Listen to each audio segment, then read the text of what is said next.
Welcome in Fantasy League of Ordinary Gentlemen. You know what this means. It is time for real football. It is time for fantasy football. It is time for the Fantasy League of Ordinary Gentlemen, which means the official podcast, Anything But Ordinary, hosted by yours truly, Commissioner Joe Johnson. It feels so good to be back. Can you feel it in your bones? I feel it in my plums. Feel it in the cockles. Feel it deep in the heart and the soul. Because after a long off season, they're all long off seasons, we are back, baby. And it's time to forget the past. It doesn't matter how long we've been playing. Last year doesn't matter, unless, of course, you're Evan or Austin, and that's because you're forever and clean, or the champion. But we put all of that behind us because it is a new 2024 season. And we're going to break it off with our first episode of the year and break down the draft, see what teams look good, see what teams look bad. And, of course, this podcast just isn't for the Fantasy League of Ordinary Gentlemen. If you're out there and you enjoy fantasy football, if you enjoy following leagues, maybe that aren't your own, I'm sorry to say, if you haven't watched before, this isn't a statistical podcast. There are plenty of other people who make great podcasts that you can go and watch and get all that statistical information.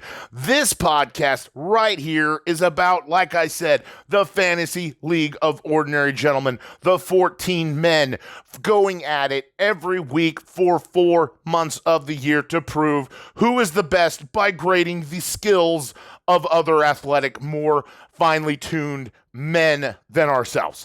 So, take a moment, like and subscribe, get us out there. Hopefully you enjoy what you're about to see.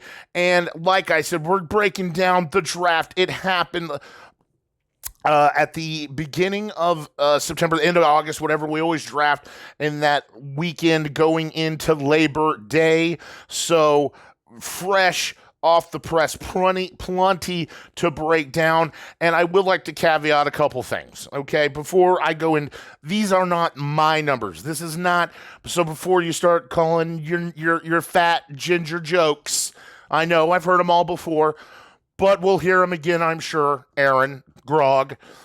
Now we have to make that distinction now that we have two Aarons. Now that would stop you, Mr. Felch. We already know, but caveat a couple things. These aren't my numbers. I did not choose to put your team and give them a statistical analysis myself. I could, I have, but that's not what we're going to do here.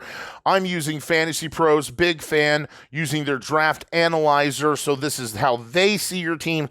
It uses expert consensus rankings from every fantasy website that you've heard and have never heard of. I guarantee you. So just to let you know, lots of things going into here, but, things from last year that we could think of. Injuries every year. Injuries. Who's going to boom? Who's going to bust? Who ends up getting that sleeper pick and finding the diamond in the rough?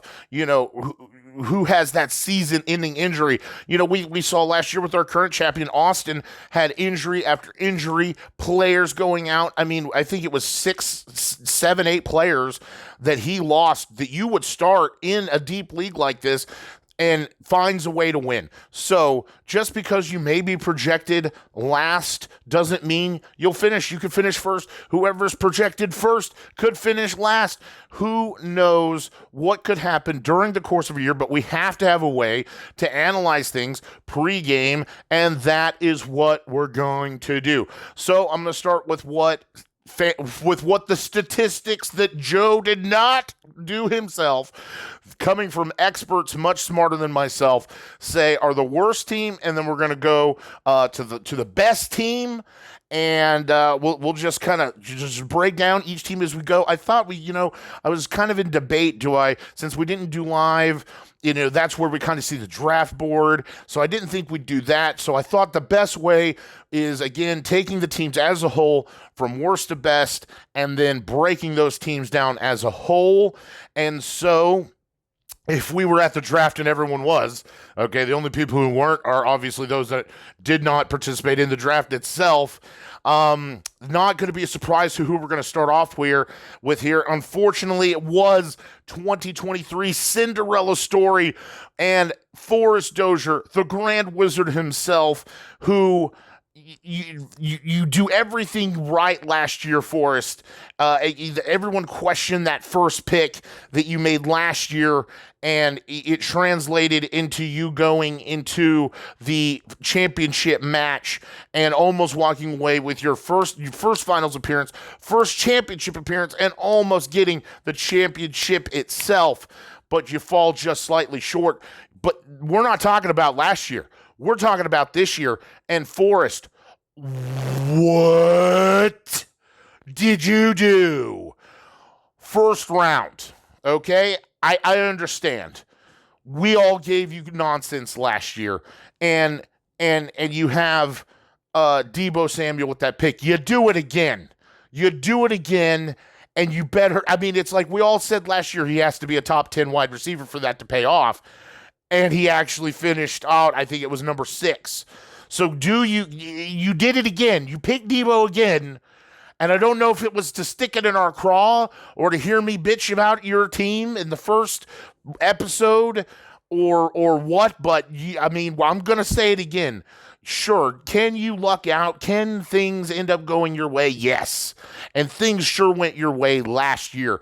Expecting that kind of consistency every year is you can't do it. So I'm going to have to just repeat what I said last year in order for you to have success with this team. Deebo has to be a top 5. I mean, even the way you drafted, he has to be like the number 1 wide receiver. And I don't know if that's going to happen. Maybe top 12, but I mean, I think that's even asking a lot from Deebo in this offense for San Francisco, which is going to be, not saying it's going to be horrible, but again, can you expect that again? And we saw prior to last year, the last couple of years with Deebo weren't that. So even statistically speaking, technically, your best player was actually your second pick, and that's Travis Kelce. All right. And then look what you do. Who puts kickers and defenses in your queue? Never, ever, Forrest, because this is what happens. You had the 13th pick. You hand Austin Allen free picks when you make these kinds of picks, and you take a kicker, not even the best kicker, with your third pick. Your draft is over now. You can't guarantee yourself a win with your first 2 or 3 picks. The idea is that those people are going to give you the best chance, but you can absolutely lose your draft and lose your league if you mess up your picks. That is a guarantee. And Forrest, I know we've sat down, we talked post-draft, we sat down with co-commissioner Grog, we went over some things, but I don't know what you can do. And I have it now. We'll go over it when we're done the summation of the team, but I don't know if there's anything you can do to even come close to the success you had last year. This is a devastating pick for your team. Hundreds of points were lost with this pick. I mean, you're expecting Jake Elliott to put up over 200 points, and it's just not going to happen. I would be amazed. You kind of get back on track with Aaron Jones, the 4th pick, but then right back to it with the Chiefs. And I just want to say I'm not going to cover the whole draft, each team. That was not my plan. But Forrest, your team, what you did was so horrible. I have to go through these picks. So then you kind of get back on track, but then you get, okay, like you can kind of maybe manage that. But what do you do with your 5th pick? You pick a defense. And then if you're going to pick the best, if you're going to pick a defense outside of the end of the draft, you pick the best one. You don't. You don't even pick the best defense. It's disgusting. And you may have just taken $100 and you just lit it on fire. It's all gone. Bye-bye. That's what I feel you've done. And you walk away with some late deep stashes here. I mean, those are all good, but I mean, this is where we get into like, you need things to happen. Like Aaron Rodgers has to be a top three quarterback, and it hasn't happened in quite some time. And that's assuming he stays healthy and plays all the games. Um, you know, you have players like Tyler Algier. You needed Arthur Smith last year so that Tyler Algier guarantees vulture touchdowns from like Bijan. You need players like Tajay Spears to hit. Tank Dell has to hit. Xavier Worthy has to hit. Now these are all possibilities. I'm not saying there is no way that you couldn't make the playoffs and no way you could go back to the championship game. It could happen, but the percentage chance, and then like what I consider a percentage chance or like logical possibilities, like this could happen. You are into the realm of the what if, what I call the what ifs. You have so many what if necessary, has to happen. Like what us is like, well, what if this could happen? I have a team that I could, well, if it doesn't work out, it's okay. You don't have any could work out what ifs. You have necessary what ifs. Like you need Tajay Spears to go off. You need Xavier Worthy to go off. Aaron Rodgers has to be. And I don't even know if I don't know if you have the ability to trade out of this, Forrest, in simply because you'd have to give away so much to get something. It would hurt you more than it would help you. So the waiver wire, sir, is going to be necessity. The way you play, the waiver wire is going to be a priority for you. And I mean, and that still is with. I mean, people are going to have injuries. Everybody, I don't care who you are, you're going to have an injury. You are going to have someone miss time. So you have just got to hope it's none of these starters. Your bye week, just to kind of end, I don't want to spend too much time on one team, but Forrest, you're going to get my rant. You're getting my grind. Joe's grinding my gears rant. And that is bye week 5. So most people, you don't win your heavy bye week, so you just kind of chalk that up to a loss. We've had no one in this league ever go undefeated. We've never had anyone not win a game either. I will say you are projected to win 3 games. We'll talk more about that as the week goes on. So shutout. Looks like that's not possible. I imagine those wins are coming against people who have a heavier bye week than the norm. So, most of their team out on those weeks, but you'll take your win where you can get them. Nevertheless, Forrest, we give your team a 49 out of 100. It is a failing grade, and it is going to be a long season. So buckle up and prepare for the long haul. The next team on our ladder of the draft recap will be Arkham Knights by longtime veteran Derek Ashe. And Derek, this is just the order things fall. Somebody who is a constant playoff team, a top competitor. I'd put nothing past Derek, and I would say, about any of the teams, just because I have you towards the end here doesn't mean you're a bad player or a bad owner. Again, this is just the statistical analysis, of these teams as they compare. And that's the other thing. You could have a 14-man team that is better than somebody else's 10-man team. But again, this compares our league, our team builds to everyone here. So compared to everyone else, here's where you're coming in at number 13. And your best player by far is Amon St. Brown.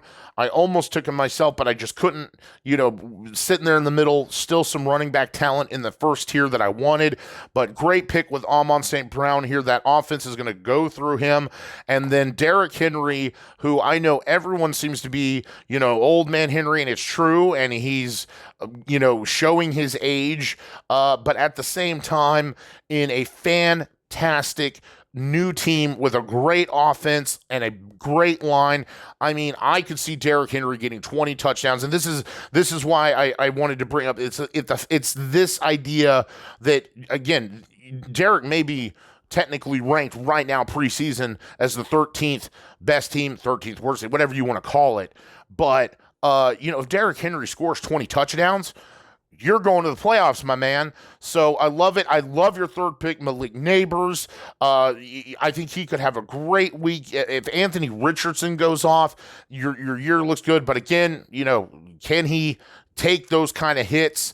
I think players we need to watch for you are like Jalen Wright, who in that Miami, we know there's Devon Achane and Raheem Mostert, and it could be crowded, but Raheem Mostert's going to miss time. We know he's got injury problems. Jalen Wright has been being talked up, could maybe get into that number 2 role, and we know that Devon Achane has been hurt. We know Raheem Mostert's history, and who knows?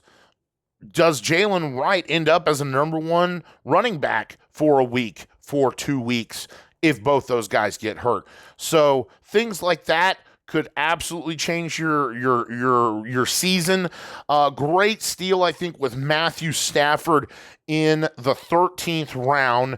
He's going dang near the 9th. I mean, 4, he drops. I mean, again, we have a deeper league, necessities. We have smart players, Forrest. But great steal. Matthew Stafford could have a huge year here, and you're paying nothing for him. So you've got some great young talent. I love the Rome Odzune. You do drop off quite a bit on running back, especially if Brian Robinson doesn't pay off this year. Jonathan Brooks is going to be out, so you're missing at least 4 weeks. Could be longer. That's just the minimum. We're talking about getting back into football shape and easing him back in. It could be 2 months of no Jonathan Brooks. So that's an unknown for you. I think that's kind of where a big hit for your team is. But if Jonathan Brooks comes out and looks as nasty as he did, in previous years, man, could be great. Nevertheless, we're going to give you right now a 67. It's good enough to get a D, but at least on paper, it's looking like it's going to be a long season. Derek, need Mr. Derrick Henry, the Derrick Power, to come in and help you out this season. We're really getting into the groove now, and we'll just go ahead and move on to the 12th worst or best. Doesn't matter. There's 14 teams, so we can say in the bottom half, if you will. But the 12th ranked post-draft team will be Team Felch from our remaining Wisconsinite, Aaron Felch. And Aaron, you had the 7th pick of the draft, and your top player is easily Jalen Hurts. And I feel you were able to pick him up in a perfect position, outside of the 3 where usually that top tier quarterback talent starts to go, and you didn't have to pay that kind of price for him, so able to invest in some higher talent. And I really, really like the Kyron Williams first round pick. Could have a huge, huge year. And like I said, I mean, 2 rounds. If you were able to pick up Jalen Hurts, who is like even in a 10-man standard league, going in the 2nd round, able to pick him up in the 4th. That tells you really how tough our draft can be. That people like Jalen Hurts aren't even being taken in the 4th round. So clever choices by everyone for the most part in the first 3 rounds. You know who I'm talking about. I've already ran it. Don't need to go there. Anyway, you made some excellent sleeper picks and sniping your own family, for Christ's sakes. Jaleel McLaughlin, you take my handcuff. I was very frustrated about that, but he is a good pick and could pick up on some receiving yardage, which in a PPR league is very, very nice. Everyone is I would probably say the position just because of the depth, but most of us, if there's a position we're lighter at per se, it's going to be running back. There's fewer of them. They're at a higher premium. So usually everyone's RB2 is pretty light. But so a good depth player for that. I also like the Dontavian Wicks play. It's a bit of a Packer homer play, but I think he's in for what could be a good year, especially if Christian Watson continues to miss time with those injury woes. Heavy bye week in week 5. So, just keep that in mind as you get closer after we play that first month of football. But I like the Calvin Ridley pick. I know some people are out on him. I'm definitely not. I think Will Levis could be somebody this year. I don't necessarily know if you have the Jordan Reed, a little maybe too much greenbacker wide receiver play, but, maybe injury happens. We'll see. Tony Pollard could be good. You really are focusing on Anthony Richardson moving the ball with Michael Pittman. I actually felt the reason Michael Pittman had a better year than maybe people were expecting him to have last year was because Anthony Richardson was not the quarterback.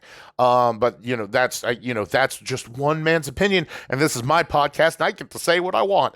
So, need little things like Hawkinson to be really, really good this year, and in that Minnesota offense, I think Minnesota is going to be bad this year, and I'm not just woofing there. Jacoby Myers, great bench stash there after the year he had last year. So, I think there's some light areas on this team, Mr. Felch, but some interesting depth pieces, some pieces you need to come alive with. Nevertheless, we're going to give you a rank of 70. It's a C minus, but C's get degrees.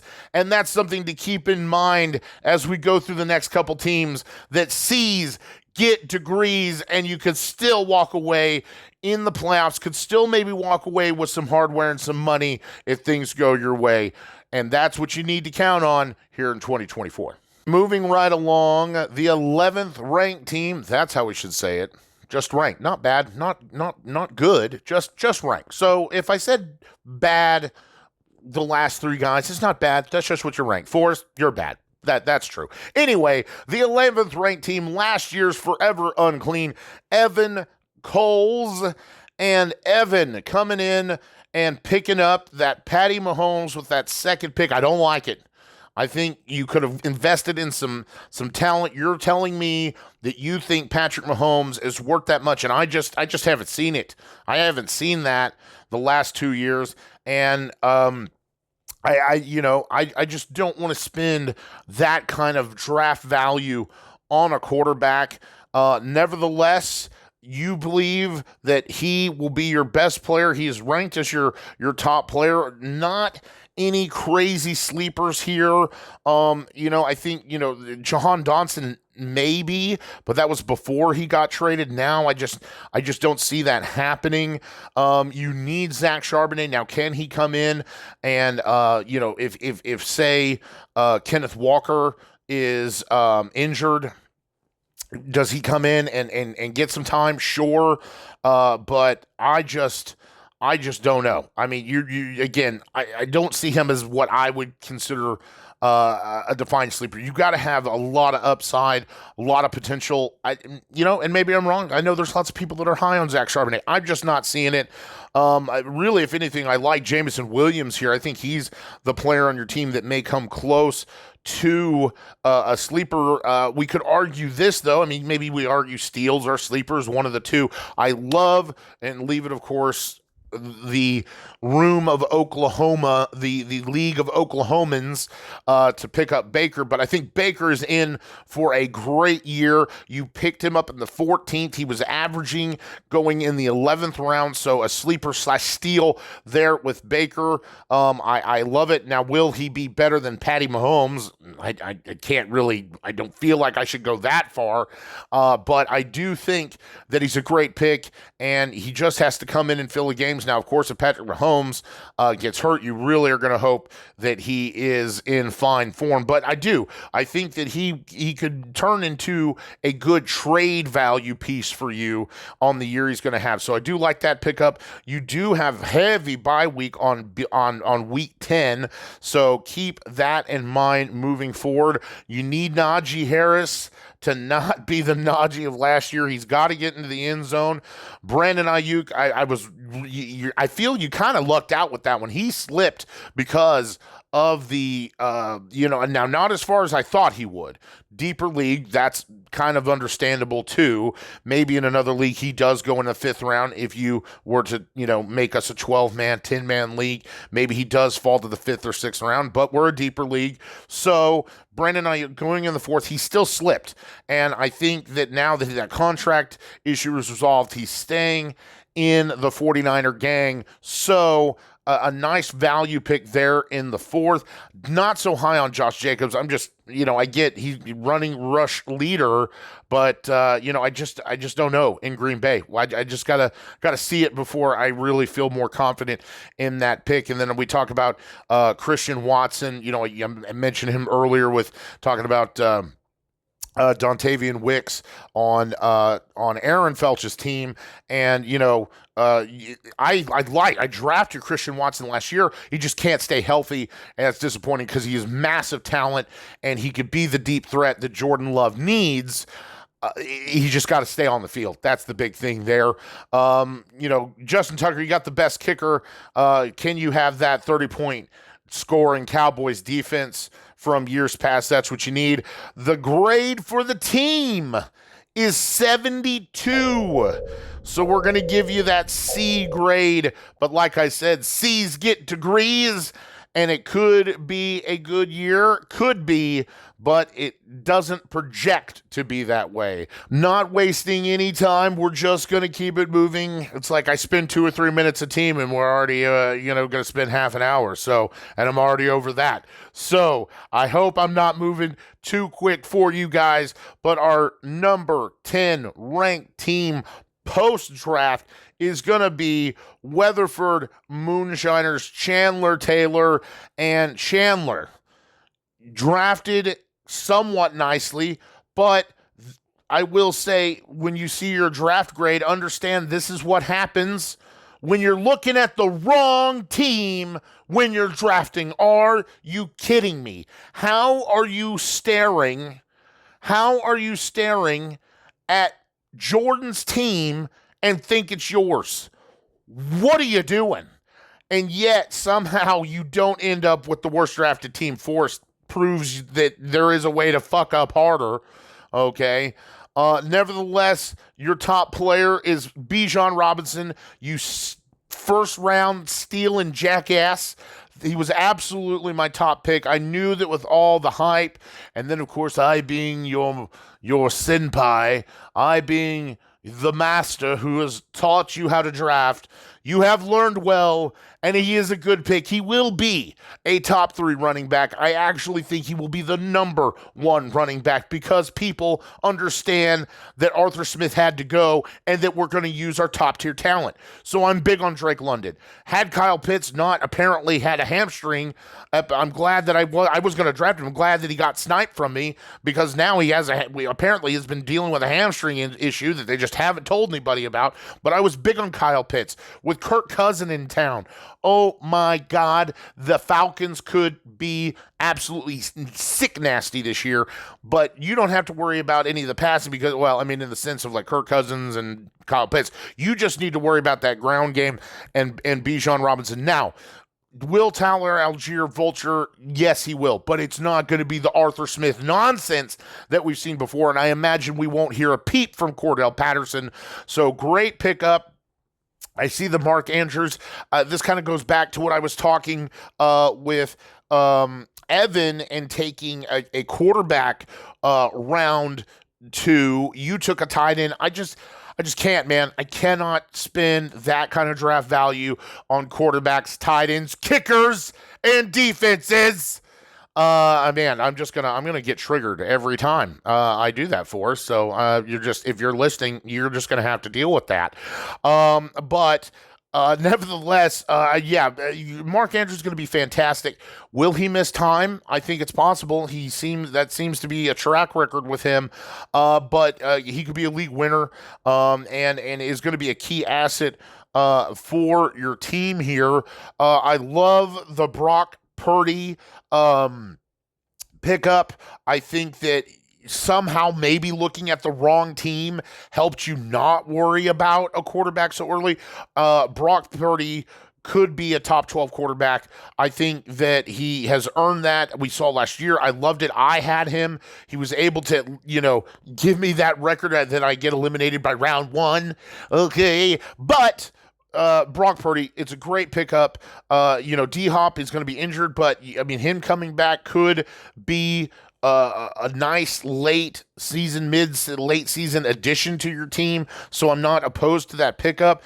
Your bench kind of drops off a bit, and you don't have some depth that would be nice. But even if Brock Purdy doesn't work out, I love your steal. I think your steal is Danny Dimes, who everybody's out on New York, but it's just ugly in New York. But Malik Neighbors and Danny Dimes are going to be a thing, and I think that if Brock Purdy doesn't work out, I think Danny Dimes will be just fine, and if not, I think you can stream them for the matchup. So you have nice quarterback flexibility here.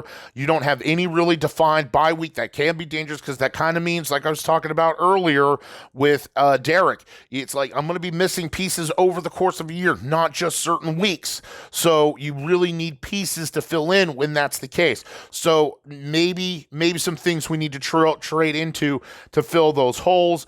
But I'm gonna give, or I'm saying me, the draft grade for your team will be 75 out of 100. That is a straight C there in the middle. And like I said, with the two guys below you with their C- grades, C's get degrees. So the right things happen here. Chris Olave works out. Zay Flowers, they're young, they're talented, they could have great talent. The more I look at your team, the more I see my team from last year. I see what you did. There's Bijan. There's Zay Flowers. There's Brock Purdy. Okay. Yeah. I see. Look, you're supposed to learn from me, not regurgitate me. But regurgitation could maybe get you into the playoffs. But that being said, in order to do that, you still have to look at your own team. Our next team comes in at number 9 rank post-draft. And look, man, I know you're not going to like this, and I know he's not going to agree with it. I'm sure we're going to hear something in the chat about it. But this is Fantasy Pros. This is not Joe. This is not me making up a number and being like, I don't like you, Aaron Grog. No, it's you, Aaron Grog, coming in, Jerry's kids, 10th pick, and you walk away with Garrett Wilson for your first pick, and it could pay off. It's just Garrett Wilson's such an unknown, and it's like, I even would say that your top player that we know of is going to be Sam Laporta, but I mean, we know that Nico Collins is fantastic. We saw what happened last year. He could have an even bigger year. Garrett Wilson with a healthy Aaron Rodgers. We're not doubting the talent of Garrett Wilson, maybe his health a little bit, but more so his quarterback. And it is an unknown. It's not a guarantee. Nothing is guaranteed in fantasy. And so there's just some unknowns with this team. And I think that's kind of what is hurting you a little bit. You've got some great depth, and you have some good flexibility, and we'll break it down here. So sleeper, I mean, let's even start here. You've got the super stack, so let's do that. You have David Montgomery, you have Jared Goff, who I think is your best sleeper pick. Jared Goff could be an MVP candidate. Okay, so you're throwing to Sam Laporta. David Montgomery is not going to get. But he's not going to get passing work, but he's going to get goal line work. And you saw the duo in that overpowered hungry Detroit offense. So, nevertheless, not saying Derrick Henry is not going to get anything, nothing thrown to him. You do have a triple stack that could work out. It's not I mean, it is a super stack, but it's just not like a super defined super stack. Like if it was the wide receiver and the tight end per se, that would really be a true super stack. But a technical super stack is just three players that are going to be circulating points from the same team, and you're one of, I believe, three teams. Yes, that's what I thought. So you're one of three teams that do have that super stack. But I mean, we're not, obviously, again, just caveating, we're not going to expect a lot of passing work for David Montgomery. I will say that is my one regret is that I saw the quarterback, and I'll talk about this more when I cover my team, but I saw the quarterback waterfall beginning a little earlier, not way earlier, but that quarterback waterfall started at the beginning, kind of going at the end of the fourth, going into the fifth. I thought it would wait until maybe the middle of the fifth, going into the sixth. Not what happened. And so I get sniped on the quarterback I was going for. I panicked a little bit, and I went for my red line in the sand quarterback, which I should have picked David Montgomery. He is your sixth round gem. He was on my radar. He was my number one sixth round pick. But then when the quarterback thing, things happen, you adapt. I went for the QB. You went for David Montgomery. I think it's a great pick, Aaron. Rachaad White, I love it. Chris Godwin, love it. You've got this depth. Jerome Ford is going to be fantastic. Gus Edwards, if he stays healthy, will be a nice play. We'll see what Jerry Jeudy does in Cleveland. I have no faith in Deshaun Watson, but I think that Jameis Winston takes over that job because, let's face it, Deshaun Watson is just a woman abusing, and I don't, you take the political situation with him, social political situation with him, and you could believe in it, you could say he's innocent, whatever. I mean, I think he's a piece of shit, but not just because you abuse women, but because he's just a shit person and a horrible quarterback. What he does have is the single best agent in the NFL that you can kick out Baker Mayfield, who is fantastic. He's just had a coaching change, offensive coordinator change every year of his career, and finally has stability with good talent around him in Tampa Bay, and we're seeing the productivity of what is Baker now. And then you go to Deshaun Watson, who is still complaining of arm pain, but then you see Jameis Winston acting like a leader, talking like a leader. He can see now, so I just see Jameis Winston, and then if what I think happens with Jameis Winston taking over that team, then I really think your wide receivers, look, Amari Cooper becomes way more relevant, Jerry Jeudy, so on and so forth. But yeah, I love the Bo Nix picking up both your quarterback, pulling at me.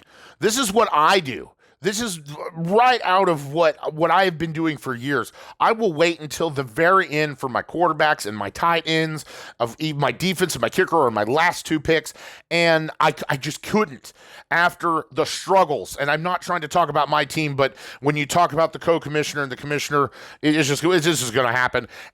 But Aaron did what I think everybody should try and do. I don't care who they are, really.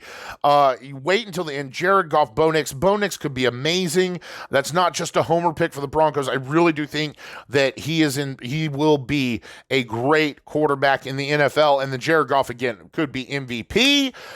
I spent too much talking about your team, Mr. Krog. Let's give you a 77. It's a C+.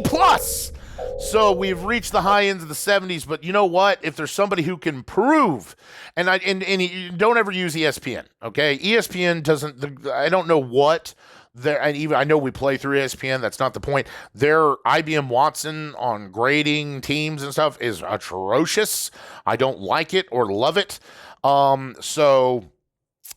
Fantasy pros and fantasy footballers are 10 times better with the UDK and the Ultimate Draft Kit and the Fantasy Pros MVP and tiered premium memberships. Nevertheless, it gives you this C+ grading, but C's get degrees, and that's what I was getting at. Sorry, brain fart. But Aaron Grog can can absolutely be the definition of C's get degrees. He is a constant playoff player. We've seen, those of you who are more recent have seen him in that championship and late finals game. So, that is just, that's where Fantasy Pros put you, bud, not me. Okay, let's go. Moving on. Our only rookie one, Jonathan Andrews. Welcome, Mr. Andrews, to the Fantasy League of Ordinary Gentlemen. And gentlemen, it is fresh fish for the menu, and I will say you did a good job drafting. I think that you definitely have the potential to be a playoff team, and your fellow league mate of leagues outside, I believe, Fantasy League of Ordinary Gentlemen, Austin Allen, proved that you can be a rookie and win a league. Now, it's only happened twice in the entire history of the league, but it is possible. I think you have a long road to haul, Mr. Andrews, and you will see that the competition here is like no other. Let's go ahead and break down that team, and I believe your top player is Breece Hall. He was your first pick. He is going to be a beast. He's going to run all over the place. If Aaron Rodgers is as good, half as good as he has been, if he's healthy, then this is going to open up even more work from Breece Hall. So, yeah, man, a great pick there. Kenneth Walker, it's a good pick. I understand that wide receiver has a lot of depth. I don't necessarily know if I'd go RB in our league, and I think that just comes from the people you get, the one disadvantage that you are at, the one handicap that you have in this league compared to everyone else is that at least everyone has played against each other one time. Many of us, many more than that. We are used to the teams that we're playing. We're used to the people we're playing. And so I can tell you going wide receiver, I would even say wide receiver is a little better than going RB. And that's somebody, I'm a heavy RB guy myself. But, when you hit these deeper leagues, things get a little different compared to those 10 and 12-man leagues. I'm not even going to disgrace this league with comments of 8-man leagues. We're too deep for that. We've been too deep for that. But yes, I find that running back, wide receiver, or wide receiver work best in these deep leagues, and you hit the RB, it definitely means you'll have one of the better running back crews. But then, I mean, and I didn't even really notice this as I'm kind of breaking things down right now, went RB, wide receiver, RB. So you probably will have the best wide receiver core in the league. I'd have to do a little more stats that I just didn't want to do right now. But the possibility of you having the best running back core is possible, but where wide receivers and PPR are going to shine in this league are going to be when teams run up against you. And that's just assuming that you're are you one of my super stacks? No, you're just one of my regular stacks.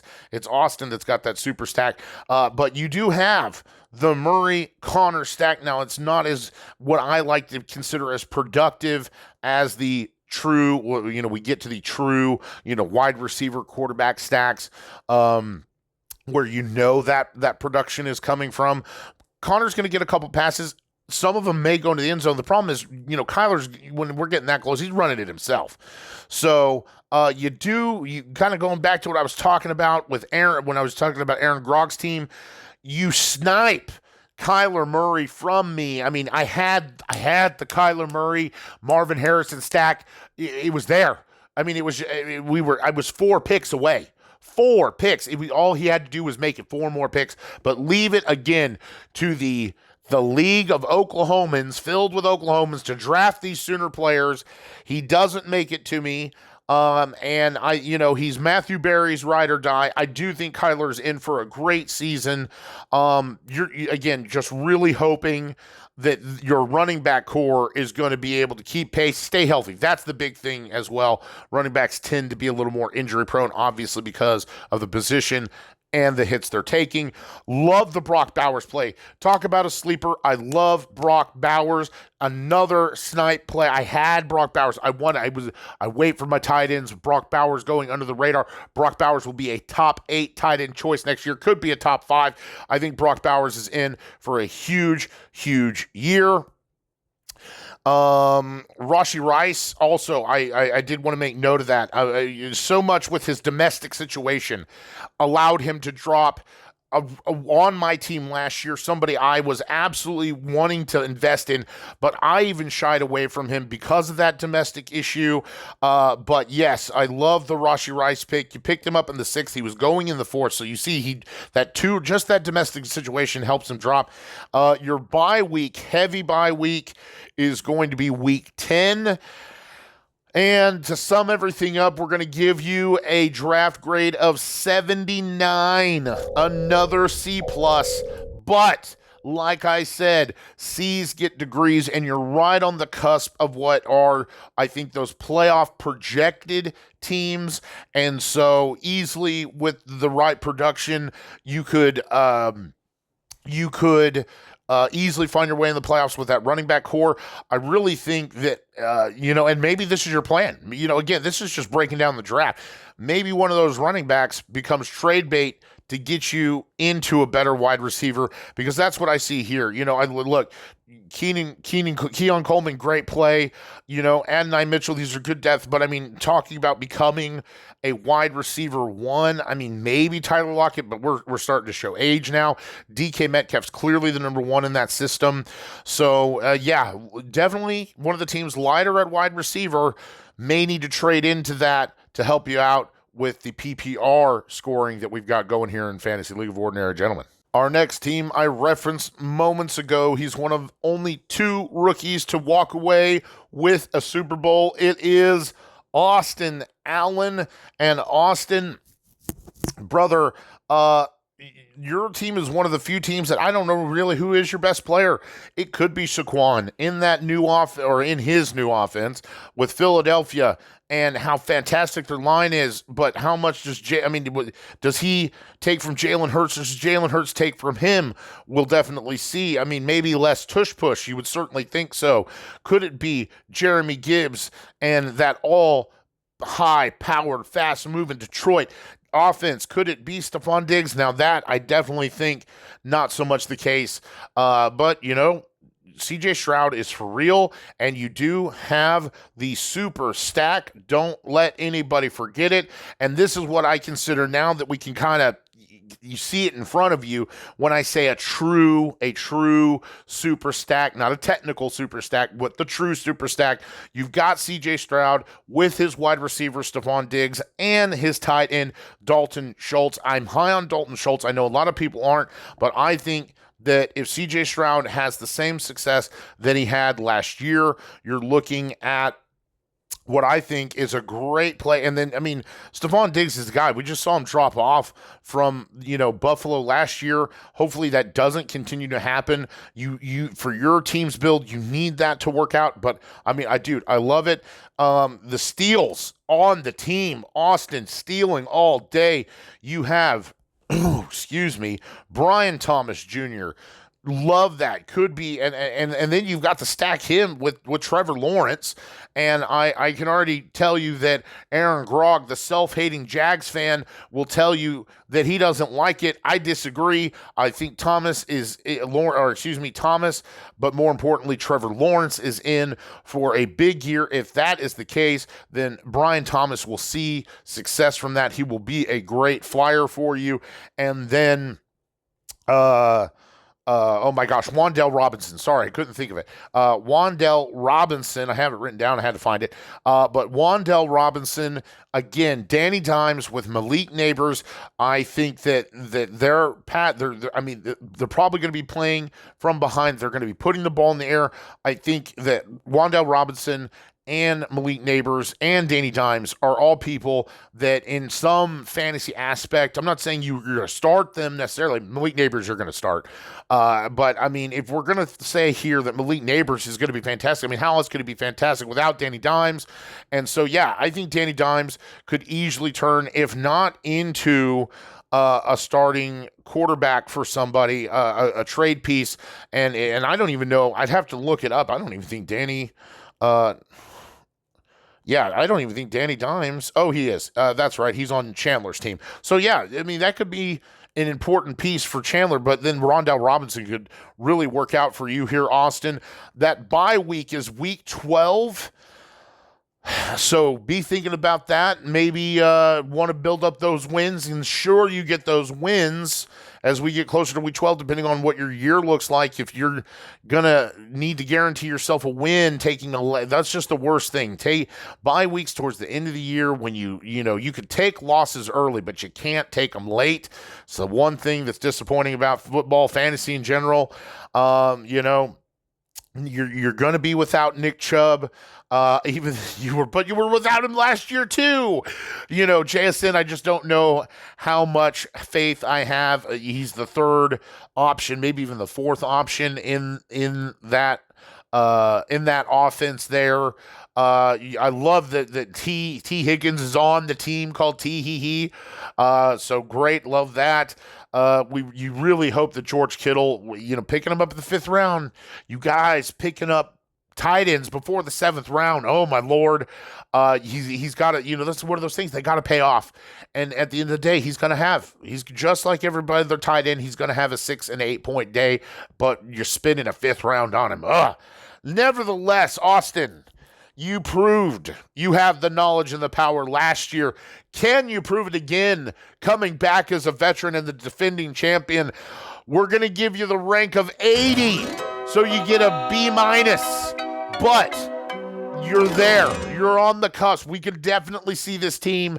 I think we will see this team in the playoffs. Of course, we have plenty to see, but I like what I'm seeing coming back for your 2nd year. Austin Allen, look forward to seeing you play, sir. Coming in as the 6th post-draft ranked team, he can paint with all the colors of the wind. He can sing with all the voices of the mountain. It is Jack, a little raven. And Jack, you did what I said, which was not drafting 2 major tight ends. It got you into the playoffs last year, but much like people before you, wasn't enough to take you to the end.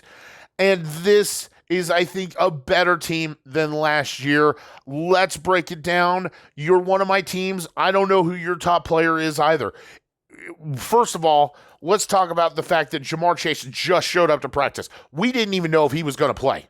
And I still think there's a little, not as much as I was like yesterday before or what was it, the day before when he was like, I'm shooting up, but I'm not practicing. Oh, I'm going to show up to practice, but I'm still not practicing. Well, then I'm just not going to show up. Well, actually shows up, actually is practicing. So I think that concern is now starting to mitigate itself. But is there a possibility? That he's not going to play game 1 still? And there is. So even with that not being the case, Ja'Marr, even if he plays, misses 1, 2 games, 3 games. After that, maybe it changes, but 2, 3 games, if that were to happen, I still think Ja'Marr Chase could end up as one of your best players. Travis Etienne could end up as one of your best players. The running game in Jacksonville should be fantastic.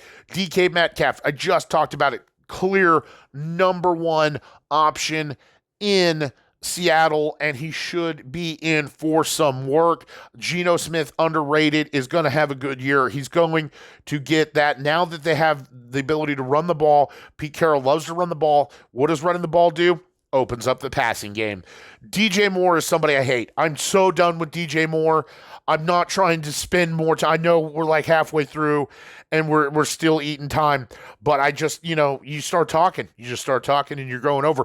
But DJ Moore, I don't understand what people see in him anymore. I'm so tired of he's a talented player and he can, it's just the quarterback or the offense. It's like, dude, look at Scary Terry. Scary Terry has had nobody. This year might be the first year that he's had the best, it might be the best quarterback of his entire career, yet the dude's been killing it, okay? Didn't matter, because that's what real wide receiver talent does. DJ Moore is back at a team that already had kicked him out Now you have I'm going to go there. I'm not big on Caleb Williams. We saw what he did at OU, which was end up failing. We saw the travesty that was what he did at USC, and they still look. Oh, you screw over Oklahomans, and you're a traitor to the Sooner Nation. You go to be USC savior, and you botch that up. So you don't have all that great of success in Oklahoma. You have not great success in USC, but yet somehow you're gonna change it for the Bears.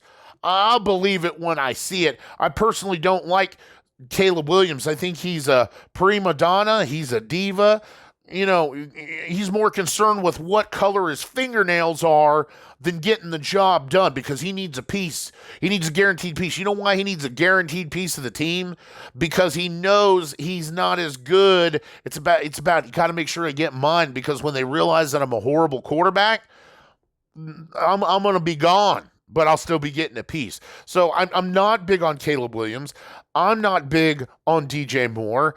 I there's nothing in Chicago that I want a piece of. I mean, I'm just out, man. I'm out. I don't like it. Zamir White he had flashes last year, not necessarily. I'm not trying to harp too hard on your team here. I'm just not big on Zamir White this year. I think that the Vegas is going to be very, very, very bad. I love Evan Ingram. This just goes right back into what I was saying about Jacksonville. I think Jacksonville is poised to have one heck of a fantastic year. Also out on Jordan Love. But, again, it's not about what I like. It's about what you like. It's about what you think is going to happen. Nevertheless, I just don't think Jordan Love has got what it takes to be. I mean, I get it. Green Bay, you've been spoiled. Aaron Rodgers, before that, Brett Favre. But I mean, Jordan Love is not them. He ain't that guy. So a little bit of a lackluster first quarterback pick, but you know who I do love as your next quarterback pick? Kirk Cousins, Atlanta. I guarantee you before the year is over, you will be starting Kirk Cousins. He is going to find Darnell Mooney. He is going to have a ball with Bijan Robinson actually running the ball. It's going to be great. A little light on this is, you're really kind of light on the depth. This is you've got decent starting value here, but you drop off a little bit in the depth. I don't like Mike Williams. I love Rashid Shaheed, but you know who I really, really like? And this is your sleeper pick for sure. Jalen Polk. Mark my words, Jalen Polk, number one wide receiver in New England. New England's going to be bad. It's not going to be good, but they're going to be passing a lot, and Jalen Polk is fantastic. He will be a top 20 wide receiver, and you'll be glad you have him. You'll be starting him in your flex play before you know it. So what do? We're going to give out the draft grade. I will say real quick, heavy bye week in week 10. Looking to see who that top player is going to be, but we're going to give the overall team everything here. A lot of potential. That's the big thing. A lot of potential. 86. It's a solid B, Mr. Little Raven, and I do believe we will see you in the playoffs once more in 2024. Now, I may surprise, or at least Fantasy Pros may surprise. I must emphasize again, not me, not yet. Not my picks are coming. That starts week 1, but we're doing draft breakdown, right? So one name we haven't heard from last year that we would hear normally pretty early, we haven't heard yet, but you're about to. My number 5, that's right, projected top 5 team. Give me somebody who struggled all last year. Looks like it may be easy street for 2024. Give me Brennan Scala. Brennan, brother, CeeDee Lamb, your best pick. I know that people are already trying to hunt him from you. I'm one of them. But I think you have a team that is poised for greatness in 2024. You have Drake London. Again, no Arthur Smith. Kirk Cousins coming to town. Drake London is going to be fantastic. We're really going to see what it's like when a quarterback throws to your draft picks that you spend top tier draft picks on. And Atlanta picked him with a top tier pick. You have now picked him with one of your top picks. It's finally going to work out, and you're going to be the recipient, my friend. James Cook has taken over the backfield in Buffalo. The receiving and the passing isn't there like it has been in previous years. Not saying it's going to be void. They're going to pass the ball. Josh Allen's going to move it, but you know what? So is James Cook, and I love this pick for your team. Lamar Jackson coming in as the quarterback. I mean, it's name after name. Ramondre Stevens. I love it. Where it drops off a little bit, it's George Pickens, but then Zach Moss could be a nice little sleeper play. This is your real sleeper, though. We go right back to Buffalo, like I said. The passing is going to be there. I think Khalil Shakir is primed for some of that receiving yardage. Way to go. I think you're going to enjoy him as a flex play. Could be even better. But now, and I get you're not starting him. You're obviously starting Lamar Jackson. And if anything, if it works out, if I'm wrong, if Caleb Williams works out, you have a prime draft piece to either replace Lamar Jackson's, God forbid he gets hurt, but then people want part of Caleb Williams. People think people like me are crazy for being out on Caleb Williams. I guarantee you, if you wanted to make this team better, you don't need Caleb Williams. Trade him to somebody who's light at quarterback, Forrest, and somebody will bite on this Caleb Williams. I promise. Even me saying it's not going to change the fact you have trade value prior to the game starting. But once they see, I'm just going to say, once you see how bad Caleb Williams is, his trade value is going to go out the door. So if I'm you, Mr. Scala, I am trading Caleb Williams. One, because I don't need him. If I'm you, I don't need him. And then number two, before his draft value goes because Caleb Williams is not a good NFL quarterback. Other than that, you walk away with a great kicking choice from last year. Brandon Aubrey's the only kicker I was even going to talk about outside of Justin Tucker. You dry up on your bench. The starters are where it's at, but then the bench really dries up. I don't know why you've got you drafted the two kickers unnecessary. Maybe by now you've dropped them. So if you have, I apologize. I don't mean to knock on you, but I do see the two kickers here. And then, pick the defense a little earlier. There still could have been draft. That could have added to the depth there of your team on the bench, and it's just not there now.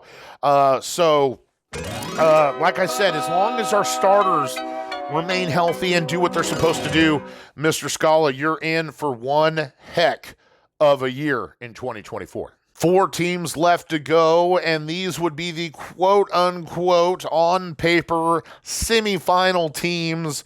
Coming in at number 4 was somebody who knocked the commissioner out in round 1 with nonsense, end of the game winning down by over 20-point nonsense. I haven't forgotten, Jordan. I haven't forgotten. But just in case you guys were wondering, it's Jordan. And Jordan, I don't know who you paid to steal my draft notes, but we've already talked about it post-draft, immediately and since then.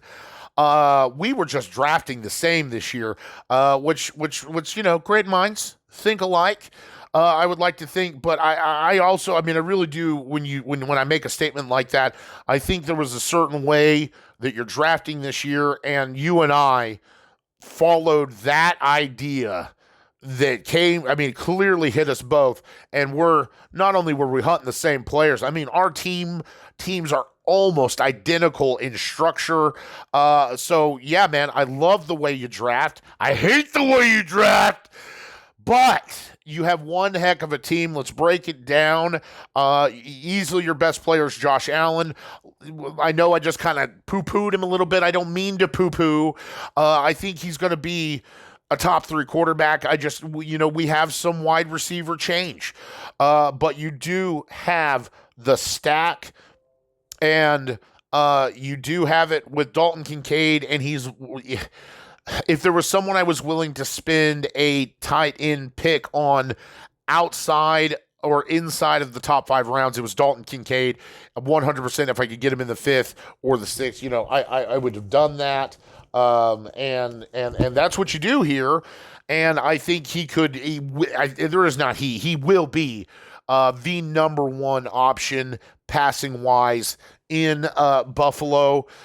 So yeah, with that and the running that Josh Allen is going to give you, just fantastic. AJ Brown could end up as a top wide receiver. I don't think there's any guarantee on who is going to be the number one wide receiver. I think it's open to a couple of guys. Isaiah Pacheco is still kind of a for me, in the sense that, I mean, it's just we have not seen the run game from, and I know everybody's big on him this year, but it's just we just haven't seen it from Kansas City. So it does leave me a little questioning, but it's there. I get it. It's not. I'm not saying it's a bad pick. It's a good pick. Okay, Cooper Kupp. Everybody, I think, saw Puka last year and how Cooper Kupp drops, and everybody, not blaming the Fantasy League of Ordinary Gentlemen as a whole. He dropped in leagues everywhere, and it shouldn't be the case. It's like, I get Puka's there, but it's still the Cooper Kupp show. I get he has injuries. It's still the Cooper Kupp show. It's still the CMC show. Whether we like it or not, it is the case. So, yeah, Cooper Kupp's going to be fantastic here.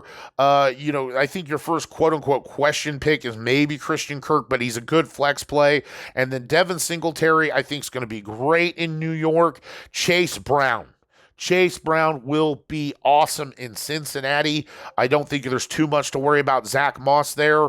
And then what a great pick with Jaden Daniels. Your sleeper picks with Jaden Daniels. I mean, and he dropped, and this is going back to what I was talking about when I covered Aaron's team. I had Scary Terry. Maybe I could have gotten Tua. We'll get to the Tua talk here in just a moment. But I bit on Dak because, again, he was my red line in the sand. Should have gone with David Montgomery, and then I should have picked up Scary Terry, got him right where I wanted him, and then picked up Jaden Daniels. Jaden Daniels will be a top 10 quarterback. I imagine if you're not, I mean, I can't imagine you just not using him unless, Josh Allen gets injured or something, but really, I mean, what he turns into is, I imagine, trade bait. But yeah, Jaden Daniels should be fantastic. You get a little light, but you've got veterans: Brandon Cooks, Adam Thielen, fantastic. I believe you've dropped Ray Davis, but you make so many moves. You have a problem, Jordan. We've been over this. I'm telling you, I thought me and Aaron Grog were waiver whores. We are nothing. We are nothing. You guys, if you have never, now everybody mostly, I think, has played with Jordan in or outside of this league. So we all know, and Jordan, seek help. And then just for our sanity, stop playing the waiver wire, man. Oh my Lord, it's you change players like people change underwear. Oh Lord. Nevertheless, you have a fantastic team. I expect nothing less. When I brought Jordan Payne into this league, it was to match talent that was lost, and Jordan, you have surpassed that talent, sir. I am thoroughly glad that you and those, I say you and yours, they're not yours anymore, they're ours.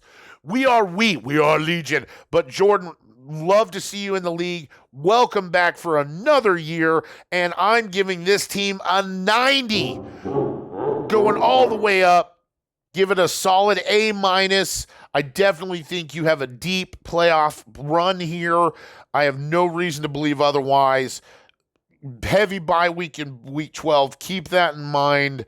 But I think we will see contention at the highest levels. Once again, not looking forward to it. Looking forward to it. Mr. Payne in 2024.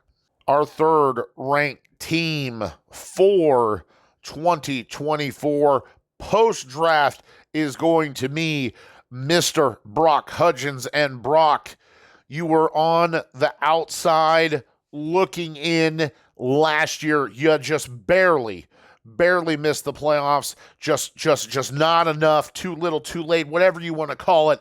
Didn't happen. But this year, you are projected to go deep into those playoffs. Easily your top player, not even close. Tyreek Hill, goes off on a crazy year in Miami, and Miami looks fast and dangerous as they did. You are one of the three teams rocking the super stack, and we should just rename this team from Hudgens hierarchy to the Miami Dolphins 2.0, because when we talk about, and this is now, we are going to see personally, and it's nothing. I mean, it happens. You can have success, but there is a reason why you don't put too many eggs in one basket, and that is because when the Dolphins have a bad day, Brock, you, sir, are going to have a bad day. And it's not like all days are going to be peaches and cream. At least statistically, that's what we're going to be told. And so even having, this power and maybe guaranteed touchdown from one of them, is it going to be enough to maintain through the entire season? Some say yes, some say no.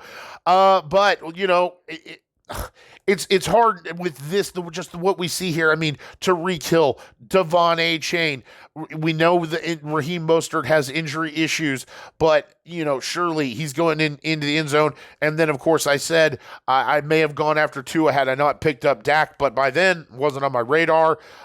Maybe he should have been, but then you've got the Tua Tagovailoa, and I mean, brother, you look dangerous, especially on paper. That's the big thing. We wait for the games. Obviously, they get played, but on paper, you look absolutely nasty. You pick up one of the biggest up-and-coming tight ends from last year with Trey McBride. I don't care what people say. Mike. Every time you underestimate Mike Evans, he absolutely proves you wrong. So wide receivers 1 and 2 absolutely banging. If Keenan Allen looks not good. He looks fat and a little slower compared to last year, and the age is there. But Keenan Allen's a proven veteran, and that's what you have. You have lots of talent when it comes to, Keenan Allen, Mike Evans, these very veteran players. I think Jaylen Warren adds the youth and the depth that you need, so you've got that covered. But then right behind him, look, Josh Palmer could end up as Justin Herbert's number 1 pick. Hollywood Brown is going to miss some time, but when he comes back, will he emerge as Kansas City's number 1 option? I don't necessarily think so, but there's a lot of other players that I could not want coming back after injury in going into the middle of the season that are a lot worse than Hollywood Brown. Rico Dowdle could emerge as Dallas's number 1 running back, already adding to the running back depth you have here. Even have the stack on the bench. We talked about it, Justin Herbert and Joshua Palmer. You even on days that you're on a bye week or maybe a tough matchup, still have the option to revert to a stack. You got to love that. But it is a little bit light on the bench, because if some of these players don't turn out, if Rico, at the end of the day, Zeke could still wind up as the number 1 option in Dallas, get his old job back, and it still could be more likely a committee, especially now with Dalvin Cook. So there's some things here that, going back to talking about Keenan Allen, may not work out the way you think.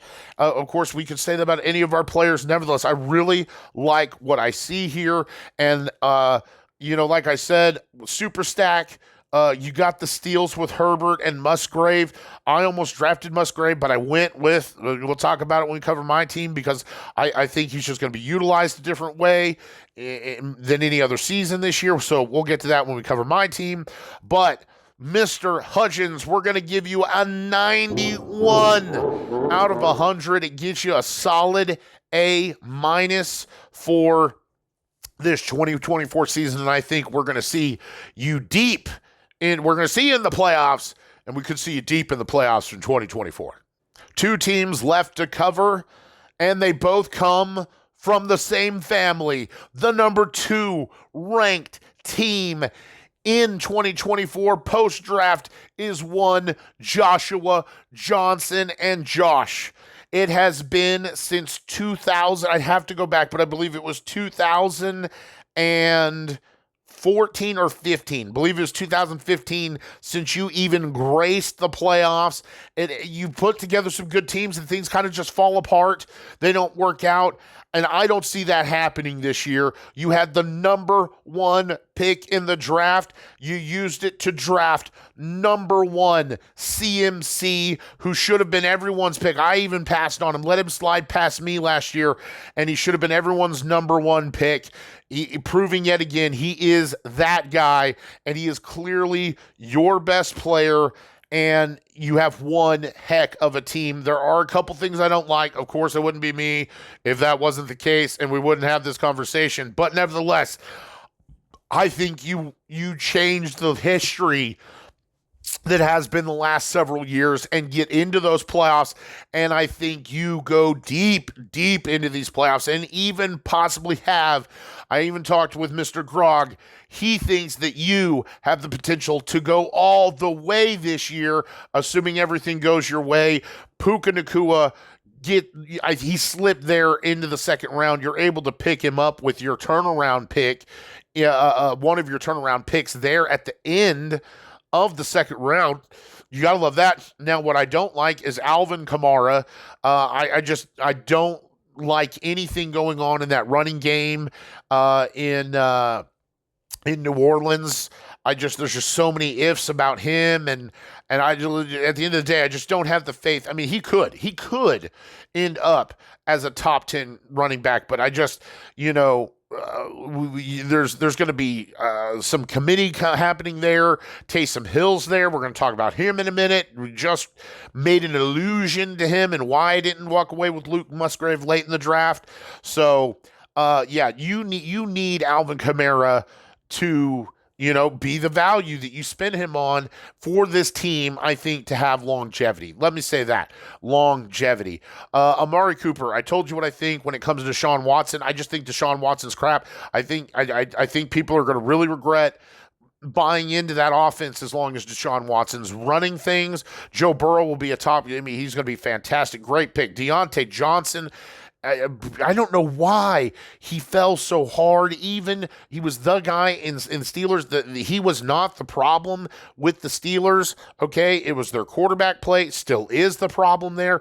He is going to feast as the number one in Carolina. Jake Ferguson, I think, I don't understand how Jake Ferguson, I get some people just consider him just some average tight end. I think he's an above average tight end, which I get when we talk about tight ends could be, what's the difference between the tight end that was drafted, 6th or 7th versus 20th ranked, it's minute, but, in a deep league, everything counts. And Jake Ferguson is an excellent play to have, I think, compared to, a lot of people. And even if we were to compare him to someone like, Kyle Pitts, I mean, he's not walking around with an injury all the time. So there's that. J.K. Dobbins, nice. Your depth is really fantastic. J.K. Dobbins, Darnell Mooney. What did I say about Kirk Cousins? Darnell Mooney. You watch. Going to have a great year. You do have the stack with Deshaun Watson, but, brother, you better hope that works out. You've heard me. If you've been watching up into now, you didn't just skip to your team. I'm telling you right now, Deshaun Watson is not a good quarterback. He has fleeced the league. He fleeced the Browns. His agent's amazing. He's still complaining of arm pain. Jameis Winston will eventually take that role over, and when he does, you'll be much happier for it because, owning Amari Cooper there. Solid defense. You maybe picking kickers too early, but, dude, overall, you have a great team here. I love to see it.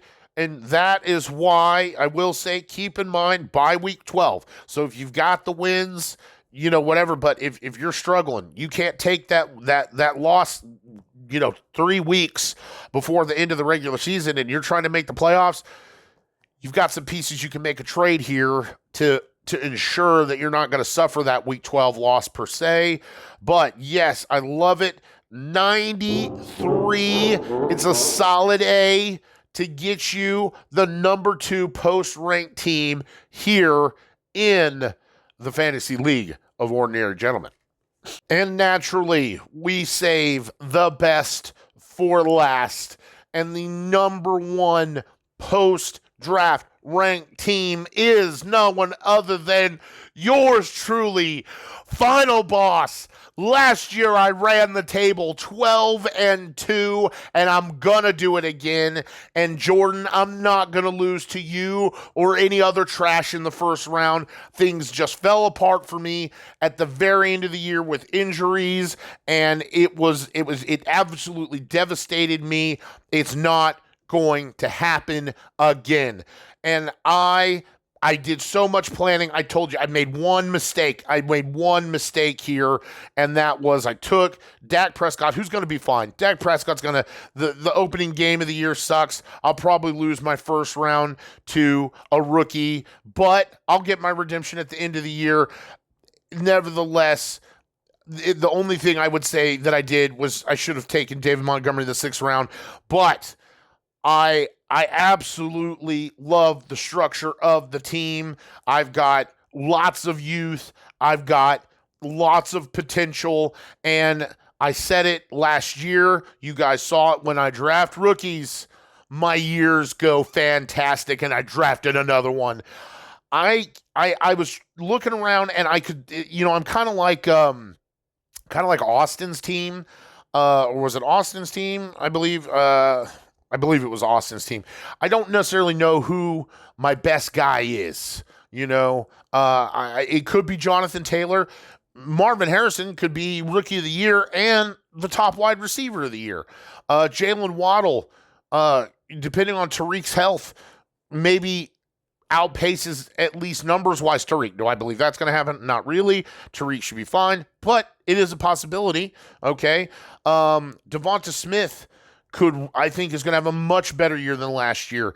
I think he can really get up there with A.J. Brown now that they can run the ball and not rely on Jalen Hurts to run that ball so much. We're going to see less tush-push, I think. And, yeah, I think Devonta Smith has a great – I think A.J. Brown and Devonta Smith could be wide receiver ones, statistically speaking. Well within the realm of possibility. Like I said, I love Dak. Javonte Williams, I get that there was an injury there, but dude, these ACLs and MCLs and Achilles injuries aren't like they were previous to like 2010 and into the 90s and back even further than that. I mean, we really saw that, right about the Adrian Peterson. Now, Adrian Peterson, I think, still lived in that realm, was in that era where those are season-ending injuries, and Adrian Peterson is just that guy. But since then, the medical technology and the rehab technology has gotten better, and it's just they're not. You can come back from these injuries, and Javonte Williams is prime. Now, I am a little worried about Jaleel McLaughlin on third downs, but if you go back and look at the production and the success that Javonte Williams had, he was a top running back last year, and I think we're going to see more of that this year, and a better, more finely tuned, more hands-on Sean Payton. We've seen what Sean Payton's running backs do. Javonte Williams is going to have a good day. I have so much depth that Terry McLaurin's sitting on my bench, so I've got options. I've got depth, plenty there. This is the big thing. Zeke, I hate it. Zeke could be fantastic. He could be horrible, and the horrible is more probably a higher likely opportunity. We've seen the drills, but nevertheless, in this option, I mean, Rico Dowdle could absolutely take his job. It could be a committee with Dalvin Cook, 100%. But at least right now, what we're being told is that Zeke's the guy. He's going to be getting the majority of the work. He should get the majority of the goal line work, and that's why I have him. Stealing, vulture, and touchdowns. Fall into the end zone and get me my fantasy points. Get me my 10. That's what I need from Zeke. I need 10 fantasy points. But I love the Blake Corum. I don't like that he's returning punts, but great depth pick there. Could end up getting lots of time. The Muth was my latest tight end pick, and so I was I knew I wouldn't go any later with tight end, my starting tight end than Pat Freiermuth, and the way the draft was going, there's just there. I'm not investing the capital in the top guys, so I'll just let the draft bring a tight end to me, and that's with my sleeper pick of quarterback, halfback, tight end, Taysom Hill. And this goes into, I didn't want to allude too much because I knew I still had my team to cover. But Josh, I think that there's these voided touches that you'll see with Alvin Kamara that it's like, where is this work going? What's happening? And the answer is Taysom Hill. Taysom Hill is going to be somebody I can start at tight end who's going to get running back numbers as a tight end. And I hope that I hope they actually open up his designation like Yahoo did so he can be slotted as a tight end and a running back. And then if we're really all being truthful, they'll give him a quarterback designation. He can be put in all three whenever I want. But we saw what certain people who will be unnamed did with Taysom Hill last year. And put him in a tight end slot when he scores over 20 points as a quarterback. So I'm not missing out on that this year, okay? It will happen at some point in time, and I will make someone very upset. Not wanting to spend any much more. I mean, it's like, dude, I just really am really happy with my depth. Jordan Love, who's somebody I'm not even big on, but somebody that I think will move the ball enough to have some fantasy relevance when it comes to bench players. He said one of his favorite targets on the team, first name he throws out is Romeo Doubs. Look who's sitting on my bench. We'll see if Xavier Leggett, he's one of my sleepers, again, this is not me. Joe did not pick himself. If you have Fantasy Pros, you can look up the draft. It lists everyone all the same. We're all there, and you will see my name at the top. And I was given a 98, an A+ rating for the 2024 season. Boys, after what happened last year, if you don't think I came to play, look, I understand we may not have had a league. Almost didn't have a league. Lots of things going on this year. Almost didn't have a podcast. Well, guess what, baby? We're here, and I'm here to play and win. And that will finish, guys. There it is. That is all 14 teams. It's a 2024 draft recap. Let me know what you think in the comments. Let me know who you think is the best to win. Maybe it's yourself. Maybe it's somebody else. Hubris is real. Okay. Am I so much to think? Am I so egotistical to think that I could win it all? Sure am. Am I so obtuse in thought that I could dominate the league again, just like I did last year? Sure am. Does that mean I am going to do those things? Not at all. But it's about mentality. It's about what you make of it. What is that saying? The world is 10% what you get, 90% what you make of it. Well, that's what I'm making of it, that I'm the best damn team in the league. And that's not just me saying that. That's a professional statistical football and fantasy football analysis website that says that. So either they're a bunch of losers who don't know what they're talking about and we're just giving them our money for shits and giggles, or I'm the best team in the league post-draft, boys. We got plenty to cover. I know there's a couple things that I said I'd talk about. I'm not going to get them to. It's just we're just too much on time. But I promise we will go over the playoff structure as we get closer. We're going to break down in our next episode, week 1, the matchups, who's winning, who's losing. Stick around for that episode next, and don't have too much fun without me. Peace out.